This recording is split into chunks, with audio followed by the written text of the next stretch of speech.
A very good morning, students. Our session of corporate finance. Now, as far as our previous session was concerned, in that we already discussed about the different techniques of evaluating capital investment project. Under that, we have seen 5 different techniques. The first one was payback period method. Then after, average rate of return method, net present value method, profitability index method, and internal rate of return method. As far as your textbook is concerned, everything is there in your textbook. Means the introduction of different techniques, the advantages of it, and along with its limitations. So I think that part is clear to everyone. Suppose if theory question is there in your examination that explain payback period method in a detail, then in that you are supposed to give a proper explanation of the method, that is what is payback method along with its advantages and limitations, and then after you are going to you will give the formula for the same. So here the formula is there: payback period reciprocal, that 1 upon payback period into 100. But this is not the correct formula, the formula that we'll discuss later on. The second method was accounting rate of return method. Again, in this method, the introduction is there, the advantages and limitations are there. The formula of accounting rate of return is average annual profit after tax, that is divided by average investment. So here the average investment, that is investment plus scrap value of our project, and that is divided by 2. So this is our formula through which we are able to calculate the accounting rate of return. Again, advantages are there, limitations are there. Then after, the next value, the next method, that is discounted cash flow method, that is net present value method. Net present value method that we already discussed in our third sem. So I hope that this method is clear to everyone.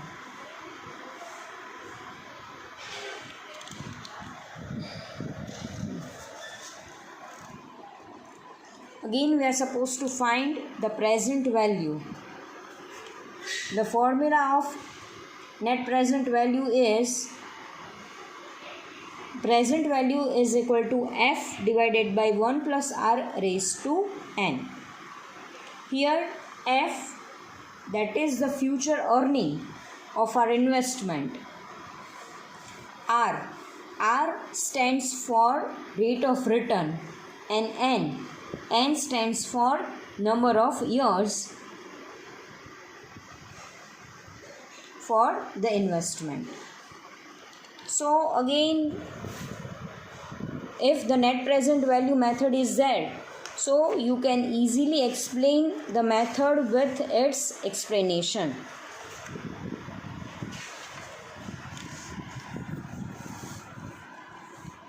Along with its advantages and limitations.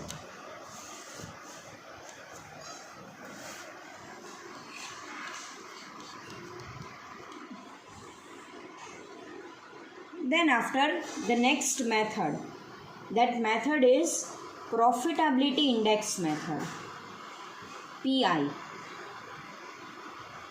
the formula of profitability index method is equal to present value of cash inflow, that is divided by present value of investment. So again it is the simple formula. We have the cash inflow of our investment, and again we have the present value of our investment. So with the help of the cash flow and the present value, we can easily calculate the profitability index method.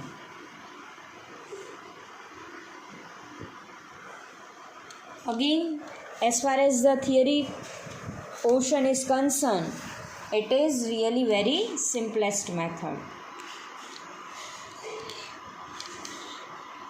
And the next method is internal rate of return method. This method is also known as time adjusted rate of return method.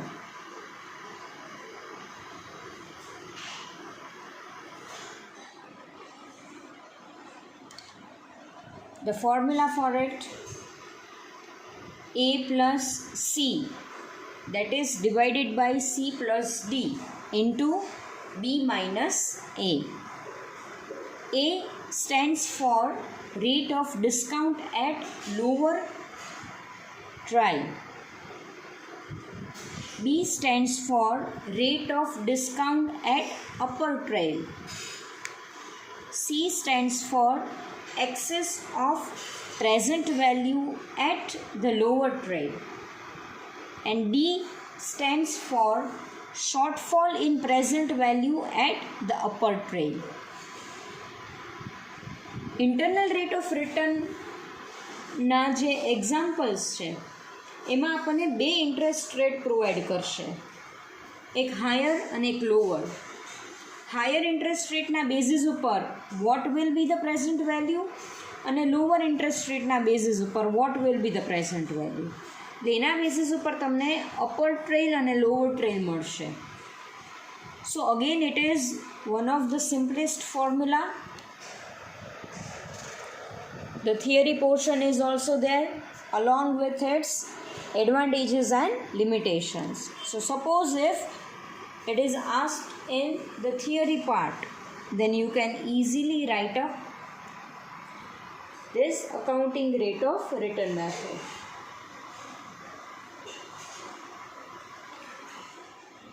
So I think the theory part of our compounding technique is clear to everyone.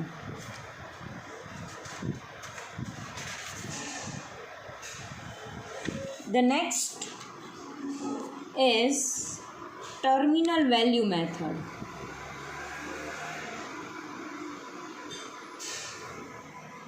Here the comparison is there. The comparison between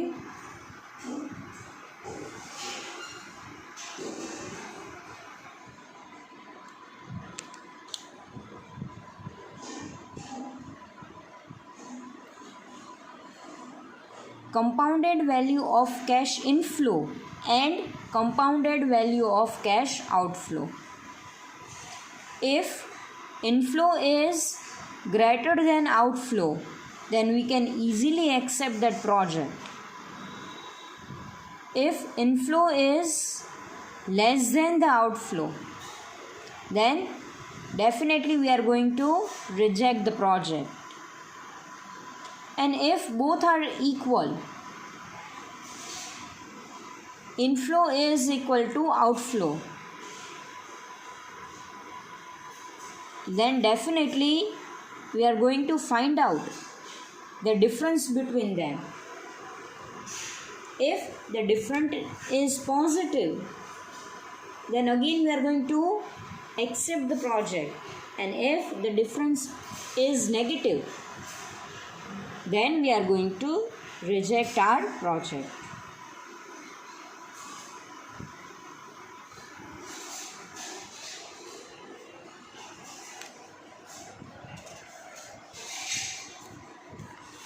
Then after few illustrations are there.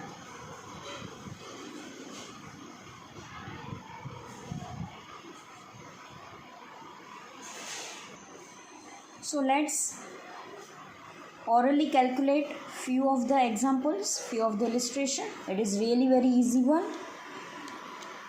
The first one is a company want to implement an expansion project in the year 2008 requiring an outlay of rupees 20 lakh. It will yield annually a profit of rupees 3 lakh after depreciation of 12.5%. Assume tax to be 50%. So here we have the value of our project in which a company wants to make an investment, and the costing of that project is rupees 20 lakh.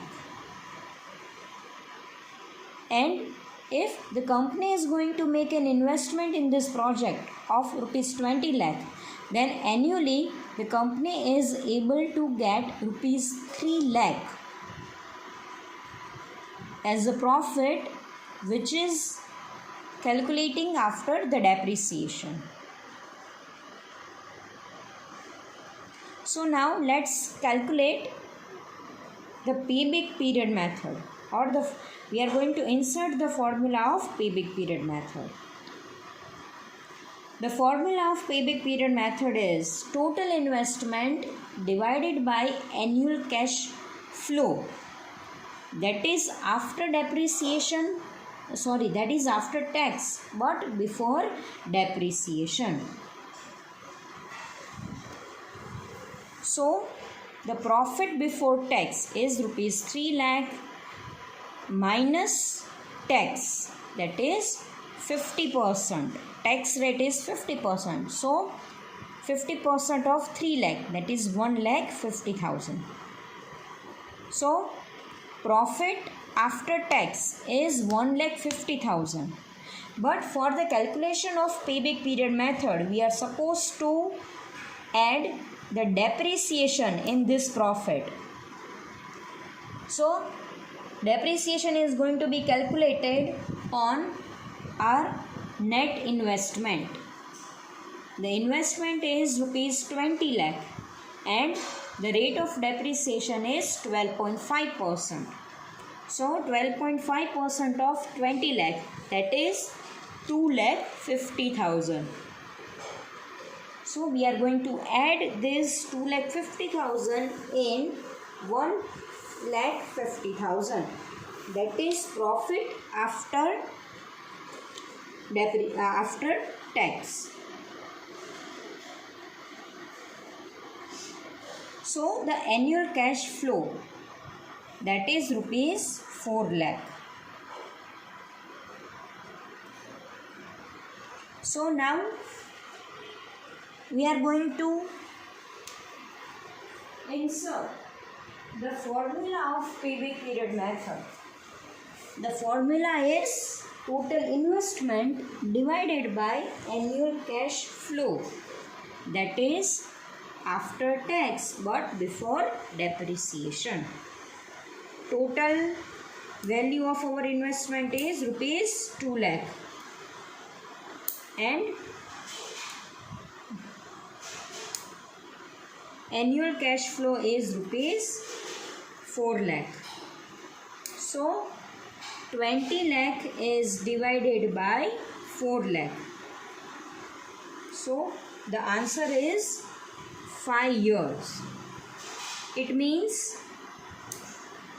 company is able to get their investment back at the end of 5 years.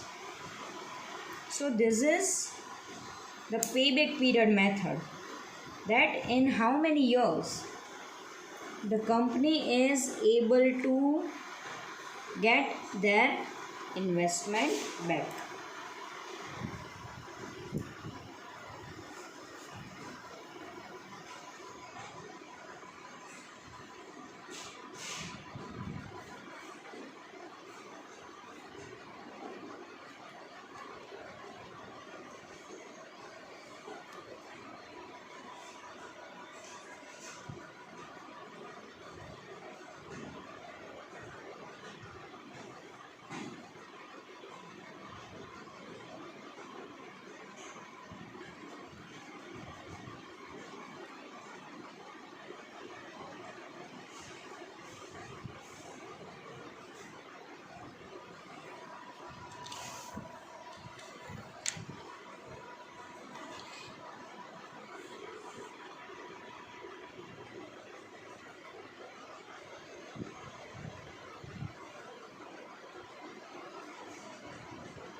So the second illustration, it is also about the payback period method. 10 years cash inflow is given to us. The machine costing is rupees 1 lakh. 1,10,000. The economic life of the machinery is 10 years. Salvage value,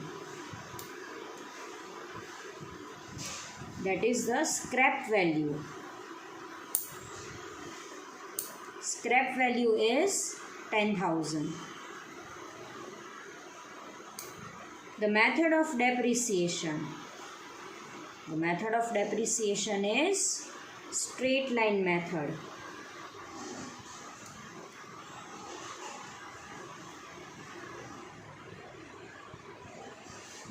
The rate of tax, that is 10%.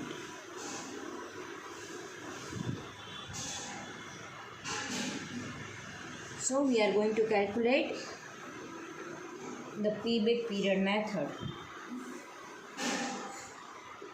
First and foremostly, we are going to calculate the depreciation. It is simple. The cost of machinery minus the scrap value divided by economic life, that is the number of years. So 1,10,000 minus 10,000, that is 1 lakh, and 1 lakh is divided by 10 years. So the rate of depreciation is 10,000 per year, and the method is straight line method.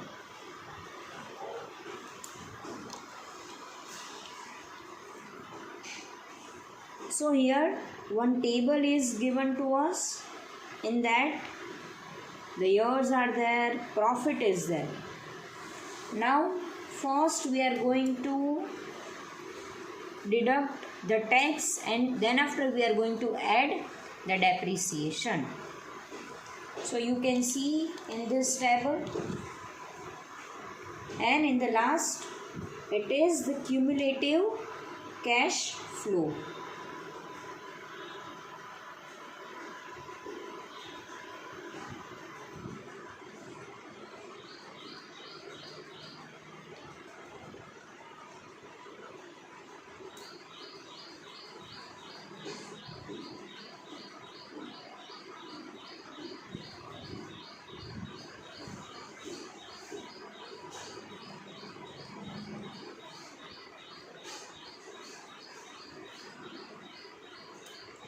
In cumulative cash flow, we can see that in the fourth year, the amount is 1,12,500. So, our machine cost is rupees 1,10,000. So, it can be assumed that the company is able to get its capital back in 3 years and few months. So by this method we are able to calculate the different formula, the different examples. So I think it is clear to everyone. As far as our last unit is concerned, as far as our last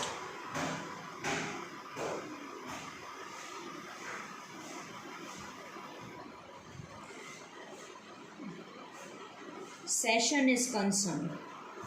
So here we are ending our syllabus of corporate finance unit number along with unit number 1, the completion of unit number 1. Suppose in the worst case, if your examinations will be there, suppose, so at that time I will give you the important questions of corporate finance. જો કોઈ પણ સિચ્યુએશનમાં તમારી exam conduct થશે, અત્યારે તો mass promotion જ declare કરેલું છે યુનિવર્સિટીએ, that is for 4th sem and 2nd sem. But if in the worst scenario, if your examinations will be there, so at that time I will give you the important questions of our subject, that is corporate finance.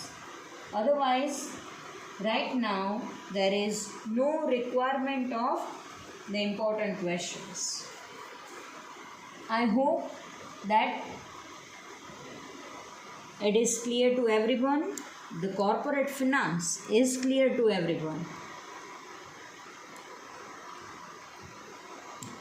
Due to this situation that we are not able to, or you are not able to conduct the physical session, but make sure it is really very interesting subject.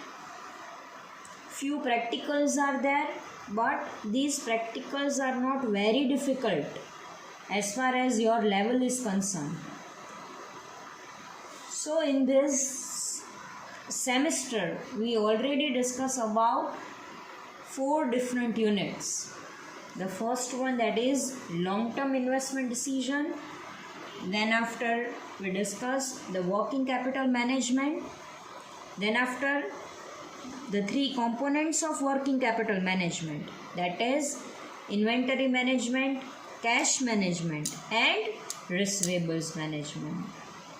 And the last one that we discuss is dividend decision, that how company is going to declare the dividend under the different situation, under the different circumstances. So I think it is clear to everyone, and hope કે next સેમેસ્ટરમાં આપણે physical study conduct કરી શકીએ જો situation normal થઈ જશે તો. That is in your 5th sem. So that's all for today. So here I'm ending our session. Goodbye all of you. Take care and hope we'll meet as soon as possible.